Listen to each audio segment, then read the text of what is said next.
پناہ مانگتی ہوں اللہ کی شیطان مردود سے۔ شروع اللہ کا نام لے کر جو بڑا مہربان نہایت رحم والا ہے۔ اور اگر وہ تورات اور انجیل کو اور جو اور کتابیں ان کے پروردگار کی طرف سے ان پر نازل ہوئیں ان کو قائم کرتے تو ان پر رزق میں کی طرح برستا کہ اپنے اوپر سے اور پاؤں کے نیچے سے کھاتے۔ ان میں کچھ لوگ میانہ رو ہیں اور بہت سے ایسے ہیں جن کے اعمال برے ہیں۔ اے پیغمبر، جو ارشادات اللہ کی طرف سے تم پر نازل ہوئے ہیں سب لوگوں کو پہنچا دو، اور اگر ایسا نہ کیا تو تم اللہ کے پیغام پہنچانے میں قاصر رہے، اور اللہ تم کو لوگوں سے بچائے رکھے گا۔ بے شک اللہ منکروں کو ہدایت نہیں کرتا۔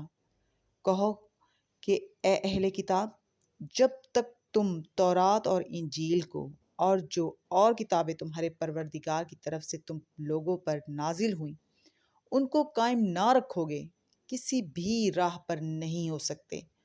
اور یہ قرآن جو تمہارے پروردگار کی طرف سے تم پر نازل ہوا ہے، اس سے ان میں سے اکثر کی سرکشی اور کفر اور بڑھے گا، تو تم قوم کفار پر افسوس نہ کرو۔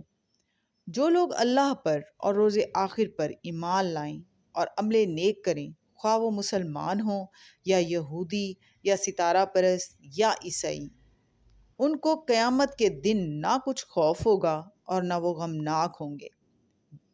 ہم نے بنی اسرائیل سے عہد بھی لیا اور ان کی طرف پیغمبر بھی بھیجے، لیکن جب کوئی پیغمبر ان کے پاس ایسی باتیں لے کر آتا جن کو ان کے دل نہیں چاہتے تھے تو وہ انبیاء کی ایک جماعت کو تو جھٹلا دیتے اور ایک جماعت کو قتل کر دیتے تھے۔